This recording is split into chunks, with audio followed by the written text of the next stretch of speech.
Le soir tombait sur Paris, et la lumière s'effilait sur les murs de l'atelier, caressant les toiles inachevées.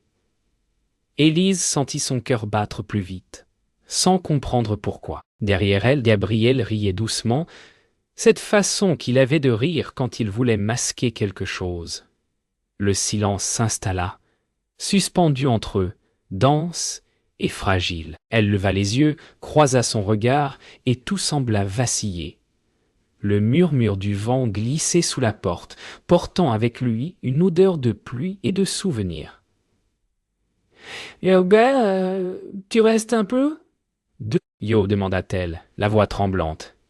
Il hésita. Et, dans cette hésitation, Élise comprit qu'il y avait un secret, un fil invisible qui la reliait à lui depuis longtemps.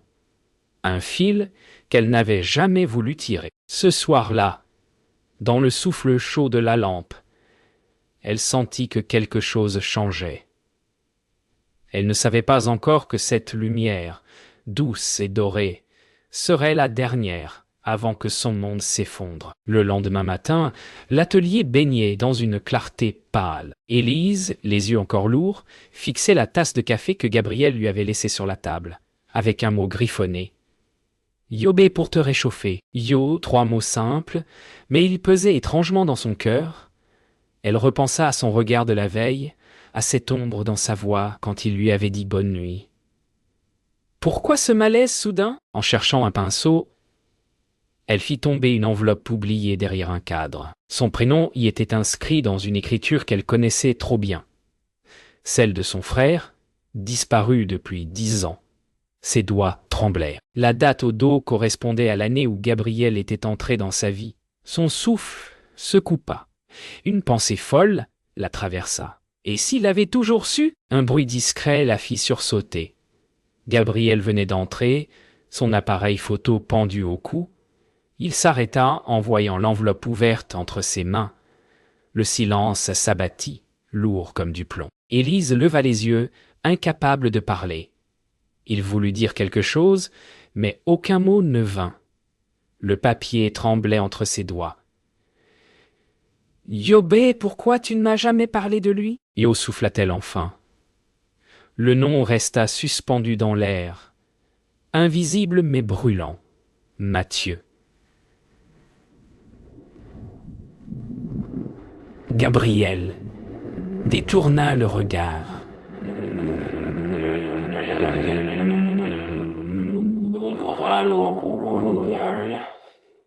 La mâchoire serrée. « Ouguet, ce n'est pas ce que tu crois. »« murmura-t-il.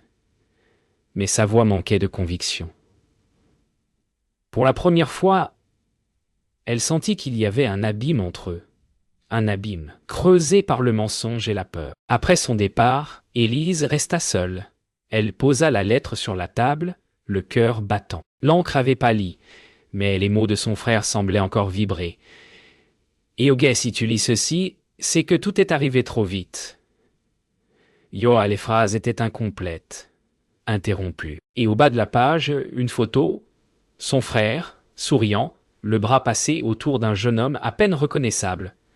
Mais c'était lui, Gabriel, des années plus tôt. Élise sentit le sol se dérober sous ses pieds. L'air de l'atelier devint trop lourd. Tout s'entrelaçait, son passé, son présent. L'amour naissant qu'elle refusait d'admettre. Et si tout ce temps il avait gardé le silence pour la protéger, ou pour se protéger lui-même? La pluie commença à tomber sur Paris, fine et lente, comme si le ciel lui-même voulait apaiser la douleur. Gabriel revint plus tard, trempé, les yeux fatigués. Il ne chercha pas d'excuses. Il resta debout, face à elle, silencieux. « Liogre, dis-moi la vérité, Gabriel, toute la vérité. »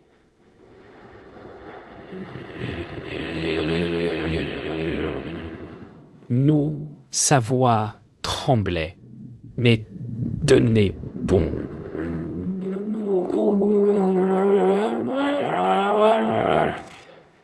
Le jour où il est mort, ces mots s'écrasèrent entre eux, brisant la dernière barrière. Le vent entra, renversant les feuilles et les pinceaux. Élise sentit tout son corps se figer. Et pourtant, malgré la douleur, malgré la peur, une seule pensée traversa son esprit. Elle ne pourrait plus jamais le regarder comme avant. Le lendemain, Élise ne dormit pas. L'atelier était silencieux, presque étranger. Tout lui semblait contaminé par le mensonge. Elle ouvrit les tiroirs, fouilla les vieux carnets, cherchant quelque chose qui lui échappait. Puis, au fond d'un meuble, elle découvrit un tiroir caché, scellé par la poussière et le temps. À l'intérieur, une série de photos, des ruelles, des visages, des fragments de vie.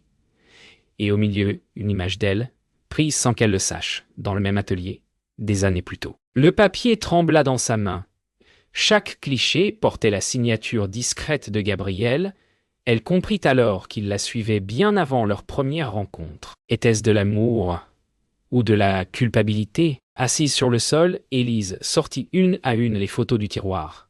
Chaque image racontait un moment de sa vie, son atelier, le marché, même la ruelle derrière chez elle. Les angles étaient trop précis, trop intimes. Ce n'était pas un hasard. Elle sentit une colère froide lui monter à la gorge. Pourtant, au milieu de ces images, il y en avait une différente. Son frère et Gabrielle, ensemble dans un champ de blé, l'air d'un été disparu. Leur sourire paraissait sincère, léger, sans ombre. Les doigts d'Élise caressèrent doucement le bord de la photo. Et si tout avait commencé bien avant elle, pensa-t-elle, une vérité ancienne prenait racine, menaçant de tout détruire. Le soir même, elle retrouva Gabrielle sous la pluie, au bord de la Seine. Il semblait attendre, immobile, les mains dans les poches. Les gouttes ruisselaient sur son visage sans qu'il les essuie. Élise s'approcha, le cœur serré. « Yoga, pourquoi tu m'as menti ?»« Yo, demanda-t-elle. Il ferma les yeux. Yoga, parce que je ne pouvais pas te perdre avant de t'avoir vraiment connu. Yo, ces mots la frappèrent comme une lame douce. Yoga, tu le connaissais depuis toujours? Yoa. Eka, il était mon ami, mon frère d'âme, et j'ai échoué à le sauver.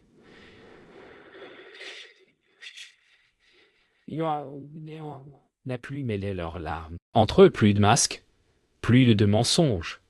Seulement deux âmes abîmées, reliées par le même chagrin. De retour à l'atelier, Gabrielle parla enfin. Les mots sortaient hachés, douloureux. Il raconta la nuit où tout avait basculé. L'accident, la pluie, la voiture renversée, la panique. Mathieu était mort entre ses mains, et depuis, il portait cette faute comme une croix. Élise l'écoutait sans bouger, chaque mot creusant un peu plus sa poitrine. Elle voulut le haïr, mais quelque chose au fond d'elle résistait. La sincérité de sa voix, la honte dans ses yeux, la tendresse, malgré tout. Quand il se tut, le silence sembla s'étirer à l'infini. Il avait tout détruit, oui, mais il venait aussi de tout avouer. Et c'était peut-être le début de la vérité. Il resta là, à genoux, brisé. Élise s'approcha, hésitant à le toucher. La colère la traversait encore, mais une autre émotion naissait, plus silencieuse, plus troublante. Le voir si vulnérable, si humain, fissura la muraille qu'elle avait bâtie. Elle posa une main sur son épaule, il releva la tête, les yeux rougis. « Yogi, je ne te demande pas de me pardonner, dit-il. « Ego, juste de comprendre. » You, elle inspira profondément. Pouh. Le passé ne pouvait être effacé, mais peut-être pouvait-il apprendre à respirer dedans, ensemble. Un geste, un souffle, une promesse muette. Et dans la lumière tremblante du soir, Élise sut qu'elle ne fuirait pas. Pas encore. Quelques jours passèrent dans un silence étrange, fragile. Élise travaillait, mais son esprit dérivait sans cesse vers lui. Puis, un matin, elle découvrit une lettre oubliée sur le seuil de l'atelier, scellée d'une encre délavée. L'écriture était celle de Gabrielle. Les mots tremblaient, comme écrits dans l'urgence. « Ega, si tu lis ceci, c'est que je n'ai plus la force de te parler. Yo, la lettre racontait tout. La promesse faite à Mathieu de veiller sur elle. La peur de la perdre. La honte de l'avoir aimée, malgré la faute. En lisant, Élise sentit les larmes lui monter aux yeux. Tout prenait sens.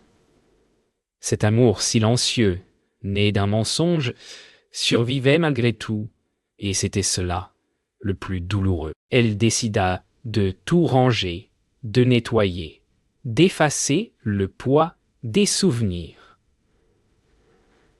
Mais chaque objet semblait raconter leur histoire. Les tasses de café, les toiles inachevées, le vieux appareil photo oublié sur une étagère. En le prenant, elle découvrit un rouleau de pellicule resté à l'intérieur. Son cœur accéléra. Elle le développa, les mains tremblantes. L'une des photos la montrait endormie. Un pinceau entre les doigts, la lumière du matin caressant son visage. Derrière la tendresse de l'image, elle vit la vérité. Gabriel l'aimait depuis longtemps, en silence, comme on aime ce qu'on ne peut pas toucher sans briser. Et malgré la douleur, un sourire timide effleura ses lèvres. Un soir, alors qu'elle pensait qu'il ne reviendrait plus, on frappa à la porte. Gabriel se tenait là, plus pâle, plus calme. Il avait les traits tirés, comme s'il avait vieilli en quelques jours. « Ok, j'avais besoin de te voir une dernière fois, dit-il simplement. Leurs regards se croisèrent, mêlés de tendresse et de peur. Il lui tendit une vieille boîte en fer. À l'intérieur, des photos, des lettres et un bracelet appartenant à Mathieu. Yogué, c'était à lui. Yo, murmura-t-il. Les doigts d'Élise frôlèrent le métal froid. Ce n'était pas un adieu, c'était une vérité rendue. Et dans le silence, elle sut qu'elle n'était plus seule à porter le passé. Ils restèrent des heures sans parler, assis face à face. Le temps s'était arrêté. Gabriel raconta peu à peu les souvenirs qu'il avait partagés avec Mathieu. Leurs rires, leurs projets, leurs secrets. Sa voix tremblait parfois, mais il ne fuyait plus. Élise écoutait, immobile, le cœur serré. À travers ses mots, elle redécouvrait son frère, vivant, vibrant, libre. Et plus elle écoutait, plus elle comprenait que Gabriel n'était pas seulement coupable. Il était aussi le témoin de ce qu'elle avait perdu. Quand il s'interrompit, leurs yeux se cherchèrent dans la lumière dorée. Entre eux, quelque chose d'indicible venait de naître. La paix, peut-être. Le silence les enveloppa, doux et lourd, à la fois. Élise sentit la distance entre eux disparaître, comme si la douleur avait tout brûlé sauf l'essentiel. Gabriel s'approcha lentement, hésitant. Leurs souffles se croisèrent. Tout en elle criait de fuir, mais ses lèvres restèrent immobiles. « Yoga, tu devrais me haïr, Yo, murmura-t-il. Elle ferma les yeux. « D'abord peut-être que je t'aime trop pour ça. » Yo, leurs lèvres se frôlèrent. D'abord à peine, puis avec la tendresse d'un aveu. Ce baiser n'effaçait rien. Il ne faisait qu'ajouter à la complexité du passé. Pourtant, pour la première fois depuis des années, Élise sentit son cœur battre sans peur. Le lendemain, tout semblait suspendu. L'air de l'atelier portait encore la trace du baiser. Cette ligne fragile entre le pardon et la faute. Élise peignait sans vraiment peindre, les gestes mécaniques, le regard perdu. Quand Gabriel entra, elle sut qu'il fallait parler. Mais les mots restaient coincés. Ils savaient tous deux qu'il n'y aurait plus de retour possible à avant. Yoga, on ne peut pas aimer sur des ruines. Gabriel, dit-elle enfin. Il s'approcha, la voix basse. Ego, et si c'était justement là qu'on apprend à aimer pour de vrai? Un frisson la traversa. Son cœur voulait croire. Sa raison criait non. Dans le reflet du verre, elle vit son propre visage, divisé entre deux vérités impossibles. La tempête éclata sans prévenir. Les mots qu'ils avaient retenus depuis des semaines jaillirent enfin. « Yoga, tu m'as volé mon frère, ma confiance, mes années !» Yo, cria Élise, les larmes brouillant sa vue. Gabriel recula, touché de plein fouet. Et que je me suis déjà puni 100 fois pour ça, Élise. Yo, répondit-il, la voix éraillée. Les éclairs illuminaient la pièce, dessinant leurs silhouettes sur les murs, comme des fantômes d'eux-mêmes. Entre deux silences, un souvenir s'invita. Celui d'un rire, d'une promesse, faite trop tôt. Tout ce qu'ils avaient construit vacillait, mais au cœur de la fureur, une vérité persistait. Il n'y avait plus de mensonges, plus de masques, seulement la douleur nue de s'aimer encore. La pluie redoublait dehors, battant contre les vitres. Élise recula jusqu'à la table, essoufflée. Gabrielle s'approcha d'un pas, mais elle leva la main. « Yogé, ne t'approche pas. »« Pas maintenant. » Yo, sa voix tremblait. Il resta figé, les yeux noyés d'un mélange de regret et de désespoir. « Yoga, si je pouvais recommencer, je mourrais à sa place. » Yo, dit-il, simple. Les mots tombèrent comme une pierre dans l'eau. Élise sentit la colère s'effondrer en elle, remplacée par un vide immense.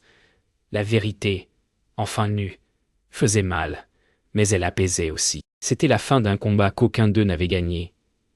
Elle détourna les yeux, incapable de le regarder plus longtemps. « Yogwa, sors, Gabriel. » Yo. Il partit sans un mot. La porte claqua, et le bruit résonna comme un coup de tonnerre. Élise resta seule, immobile, le souffle court. Le silence qui suivit était plus terrible que les cris. Dans le miroir, elle vit une femme qu'elle ne reconnaissait plus. Plus forte, mais brisée. Elle s'approcha de la fenêtre. La pluie tombait toujours, lavant la ville comme une promesse d'oubli. Dans le coin de la pièce, la lettre de Gabriel était restée sur le sol. Elle la ramassa, la relut encore une fois. Chaque mot brûlait, mais plus doucement. Peut-être qu'aimer, c'était aussi apprendre à perdre sans se haïr. La nuit tomba, et avec elle, un calme étrange. Élise alluma une bougie. La flamme vacilla, puis se stabilisa, comme si l'atelier lui-même respirait à nouveau. Elle posa la main sur la toile qu'elle n'avait jamais terminée, le portrait de son frère. Lentement, elle reprit le pinceau. Chaque trait devenait une façon de réparer. Dans la lumière tremblante, le visage de Mathieu reprenait vie, apaisé, presque souriant. Et dans ce sourire, elle vit celui de Gabriel, le même éclat, la même douleur, la même muscule.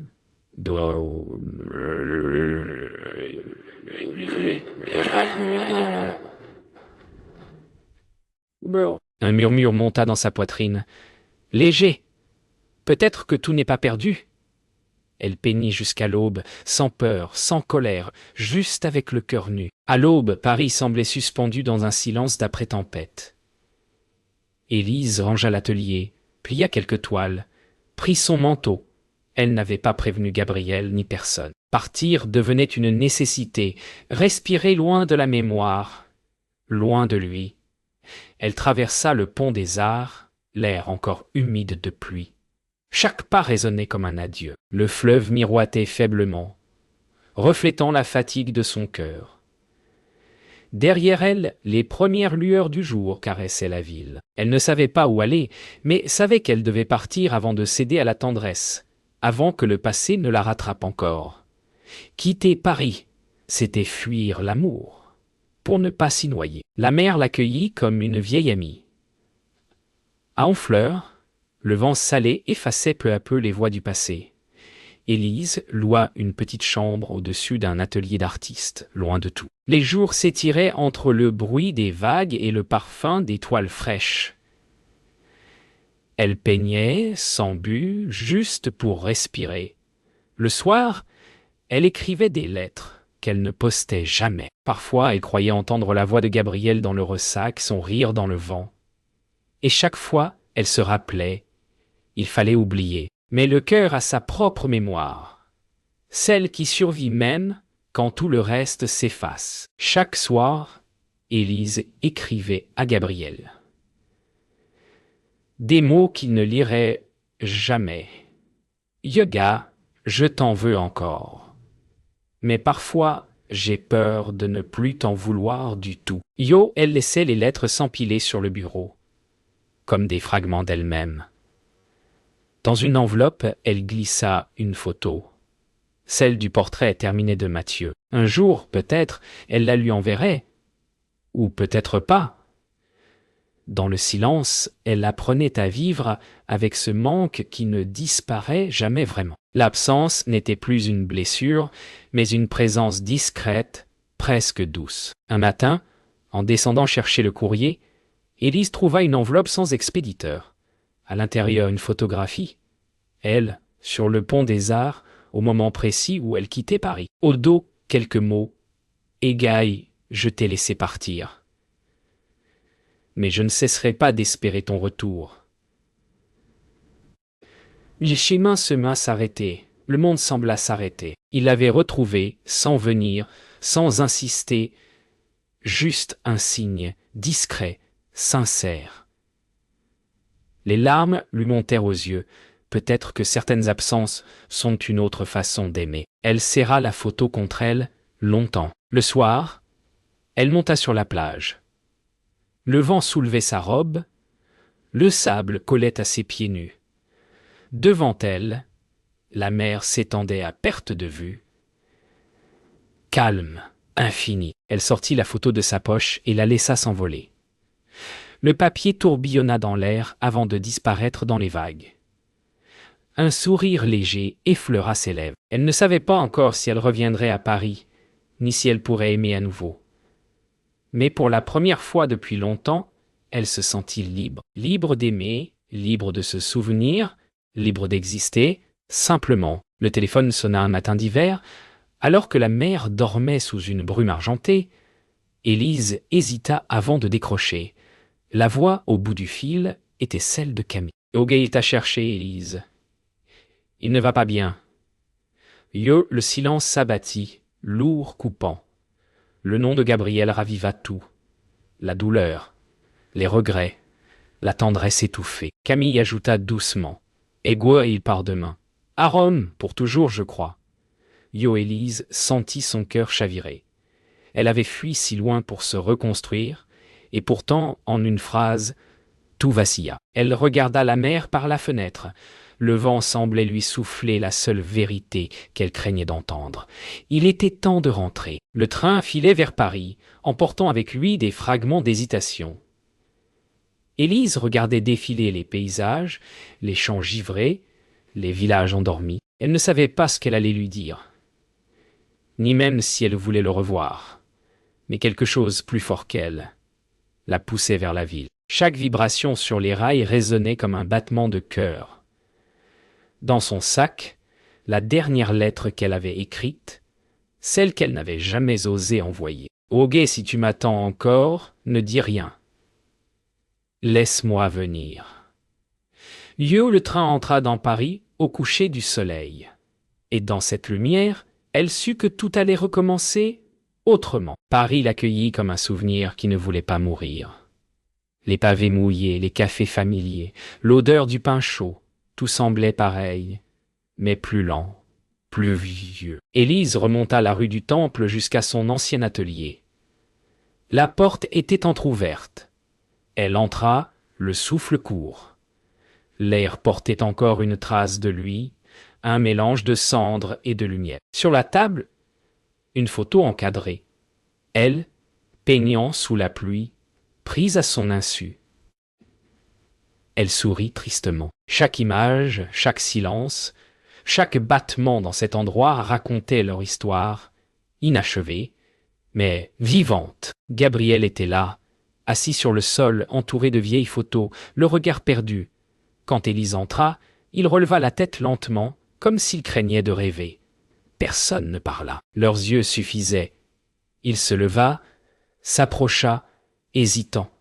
« Yoga, je croyais que tu ne reviendrais plus. » Yo, murmura-t-il. « Yogo, moi aussi, » répondit-elle. Il tendit la main, puis la retira aussitôt. Élise s'avança d'un pas et posa la sienne sur la sienne. Le temps sembla se dissoudre. Il n'y avait plus de faute, plus d'avant ni d'après. Juste deux êtres brisés qui avaient retrouvé le courage de se regarder sans se fuir. Le matin suivant, une lumière douce traversa l'atelier. Élise peignait de nouveau, Gabriel photographiait en silence. Leurs gestes se répondaient, comme une prière partagée. Il s'approcha d'elle, plaça doucement sa main sur la sienne, guidant le pinceau. « Yo, d'amour commence. »« Yo, demanda-t-il. » Elle hocha la tête. Oui, recommencer. Pas comme avant, mais avec les cicatrices en guise de vérité. La toile devant eux prit des couleurs neuves, plus vives, plus franches. Le passé restait là, comme une ombre apaisée. Et dans la lumière du matin, Élise comprit enfin. L'amour ne répare pas tout, mais il redonne la force de créer à nouveau. Le soleil s'élevait lentement au-dessus de Paris, inondant l'atelier d'une lumière dorée. Élise se réveilla, encore enveloppée du silence tendre de la veille. Gabriel dormait sur le canapé, le visage apaisé, presque enfantin. Elle le regarda longtemps, écoutant sa respiration calme. Tant de nuits avaient été remplies de colère, de doute, de chagrin. Et pourtant, ce matin-là, tout semblait simple. Il n'y avait plus rien à expliquer, seulement être là. Elle s'approcha, posa une couverture sur lui, puis ouvrit la fenêtre. L'air frais s'engouffra, mêlé au bruit lointain des cloches. Pour la première fois depuis des années, son cœur battait sans peur. Le pardon commençait dans ce silence. Elle décida d'écrire une dernière lettre, non pas à Gabriel, mais à son frère. Les mots coulèrent naturellement. « Yogé, je t'ai cherché dans le chagrin, dans la colère, et même dans le mensonge. Mais aujourd'hui, je t'ai retrouvé dans la lumière de ce que j'ai appris à pardonner. » Yo, quand elle eut terminé, elle sortit sur le balcon et laissa le papier s'envoler au vent. La feuille s'éleva doucement, portée par l'air du matin, avant de disparaître au-dessus des toits. Ce n'était pas un adieu, mais une délivrance. Le passé ne pesait plus. Il respirait enfin. Quelques mois plus tard, la galerie ouvrit ses portes à une exposition intitulée « Les silences du temps ». Élise s'y tenait, vêtue d'une robe simple, le regard brillant. Les visiteurs s'arrêtaient devant ces toiles, émus sans toujours comprendre pourquoi. Chaque tableau parlait d'amour, de perte et de lumière retrouvée. Gabriel, resté à l'écart, la photographiait discrètement, comme au premier jour. Leurs regards se croisèrent à travers la foule. Un sourire, discret, mais vrai, lia leurs deux mondes. Il n'y avait plus de mots à dire. L'art avait tout raconté à leur place. Après l'exposition, ils marchèrent côte à côte le long de la Seine. Les lumières de la ville se reflétaient sur l'eau comme des éclats de mémoire. Gabriel parla peu, mais son silence disait tout. Élise leva les yeux vers lui. « Agua, tu crois qu'on peut aimer après avoir tout détruit ?» Il sourit doucement. « Ouais, peut-être que c'est seulement après qu'on apprend à aimer vraiment. » Leurs doigts se frôlèrent, se trouvèrent, puis restèrent enlacés. Il n'y avait plus de pardon à prononcer, plus de faute à réparer, seulement deux âmes fatiguées qui avaient enfin trouvé le courage de rester. Dans l'atelier, à la tombée du jour, Élise alluma une dernière fois la vieille lampe. La lumière baignait les murs d'une chaleur familière. Gabriel posa son appareil sur la table et la rejoignit. Ils restèrent là, sans parler, regardant la toile encore fraîche. Celle qu'ils avaient commencée ensemble. « Yoga, elle est terminée, Yo, dit-elle doucement. « Yo, Yo, répondit-il. Et non. Elle commence seulement. Non. » Yo, leurs regards se croisèrent, unis dans un silence plus fort que tout. Dehors, la nuit s'étendait lentement sur Paris. Mais à l'intérieur, il faisait clair, clair comme un cœur qui a appris à aimer malgré ses cicatrices.